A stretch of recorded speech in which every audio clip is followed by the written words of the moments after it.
Assalamualaikum warahmatullahi wabarakatuh.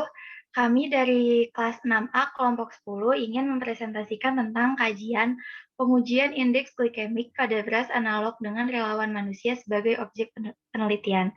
Sebelumnya, izinkan kami memperkenalkan diri terlebih dahulu. Next. Kelompok kami beranggotakan yang pertama ada Salsabila Meidia Rini Putri dengan NIM 4444190032 dan yang kedua ada Ilham Nur Hidayah dengan NIM 4444190044 dan saya sendiri yaitu Nadia Fakira dengan NIM 4444190047. Next. Yang akan kami bahas itu yang pertama ada pendahuluan, yang kedua ada metode, yang ketiga pembahasan, yang keempat kesimpulan, dan yang terakhir ada daftar pustaka. Next. Yang pertama ada pendahuluan.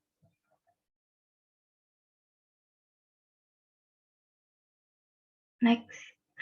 Beras analog adalah produk olahan yang dapat dibuat dari sebagian atau seluruhnya bahan non-beras.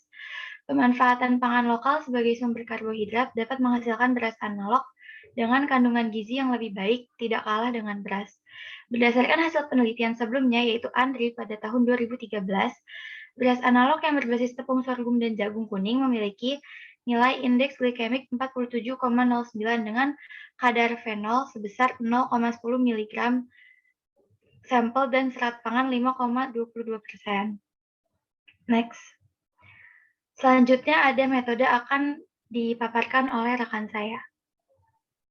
Baik, selanjutnya saya akan menjelaskan mengenai dari metode yang digunakan dalam kajian ini. Pada artikel yang berjudul kajian dengan pengujian indeks glikemik pada beras analog dengan relawan manusia sebagai objek penelitian ini menggunakan penelitian berjenis studi pustaka. Berdasarkan penelitian yang sudah dilakukan oleh Dinia et al. 2019, menjelaskan bahwa pengujian pada indeks glikemik ini secara in vivo dengan menggunakan manusia sebagai subjek umum yang digunakan pada penelitian tersebut. Kemudian ada beberapa hal yang perlu diperhatikan dalam pengujian indeks glikemik ini, diantaranya ada dua faktor, yaitu ada faktor inklusi dan juga faktor eksklusi. Kriteria inklusi antara lain adalah pria dan wanita sehat berumur 18-30 tahun dan juga indeks tubuhnya itu normal.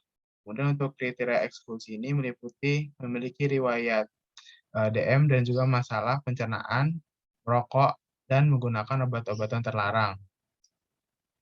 Menurut Bu Budianto et al. 2017 menjelaskan bahwa pengujian ini menggunakan 30 orang relawan.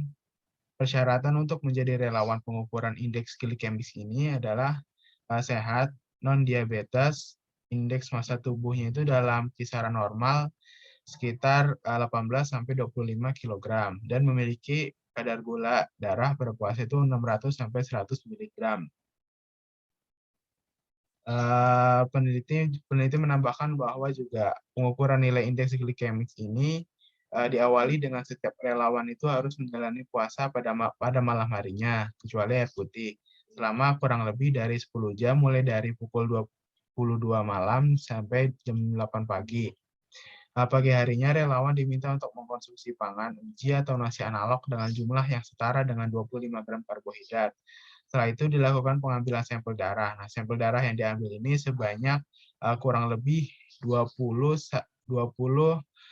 fingerprint capillary blood sample method. Kemudian untuk setiap 30 menit selama 2 jam itu dihitung dari menit ke 0, 30, 60, ke 90, dan juga 120. Dan untuk hasil pembahasan dari kajian ini itu penerapan konsep indeks glikemik dapat digunakan sebagai acuan dalam menentukan jumlah dan juga jenis sumber karbohidrat yang tepat. Hal ini itu untuk meningkatkan maupun menjaga kesehatan. Kemudian untuk pangan yang menaikkan kadar gula darah dengan cepat memiliki indeks glikemik yang tinggi. Sebaliknya, pangan yang menaikkan kadar gula darah dengan lambat akan memiliki indeks glikemik yang rendah. Pengujian indeks glikemik pada beras analog yang dilakukan oleh Budianto et al. 2017 itu mendapatkan bahwa Pada penelitian tersebut digunakan beras analog dengan formulasi perbandingan antara tepung jagung dan sagu aren adalah 70 berbanding 30, serta penambahan sorghum sebanyak 30% dari total bahan baku.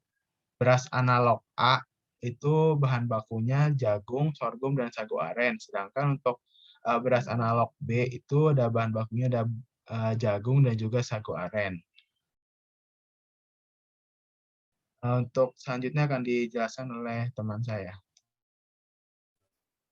Baik, selanjutnya itu ada tabel. Di sini ada tabel kadar proksimat nasi analog basis basah. Di sini ada sampel nasi analog A dan nasi analog B. Pengujian proksimat dilakukan dalam bentuk nasi analog yang telah dimasak sehingga diperoleh jumlah nasi yang akan dikonsumsi oleh relawan. Hasil tabel 1 diketahui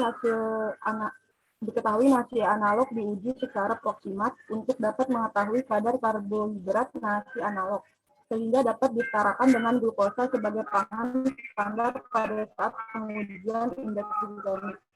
Didapatkan hasil nasi yang memiliki kandungan karbohidrat tertinggi yaitu nasi analog B dengan kadar 35,32%. Dan di sini ada tabel 2 yaitu nilai indeks glikemik kedua nasi analog. Di sini ada sampel nasi analog A dan hasil nasi analog B. Nilai indeks glikemiknya itu 47,09, 4,79, hasil nasi analog B-nya itu 52,31, 8,36.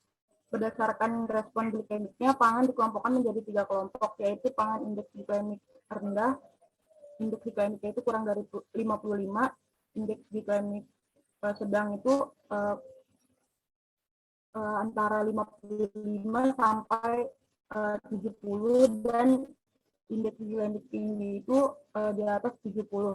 Ini menurut Miller et al. 1992. Berdasarkan pengelompokan tersebut, indeks glikemik nasi analog A 47,09 dan B 52,31 termasuk kategori pangan indeks glikemik rendah dibandingkan dengan indeks glikemik beras sosoh. Karbohidrat pada pangan yang memiliki indeks glikemik rendah akan dipecah dan diabsorpsi dengan lambat sehingga menghasilkan peningkatan glukosa darah dan insulin secara lambat dan bertahap.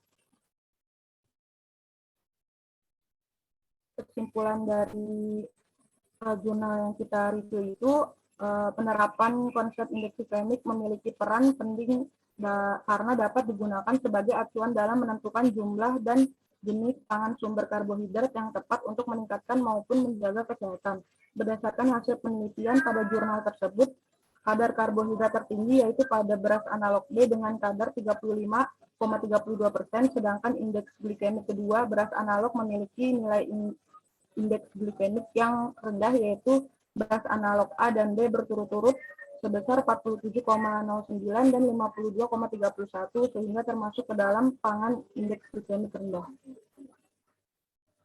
Saya kembalikan ke moderator. Ya, sekian presentasi dari kelompok kami. Jika ada kesalahan dan kata-kata yang kurang berkenan, mohon dimaafkan.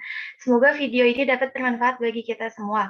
Wabillahi taufiq wal hidayah. Wassalamualaikum warahmatullahi wabarakatuh.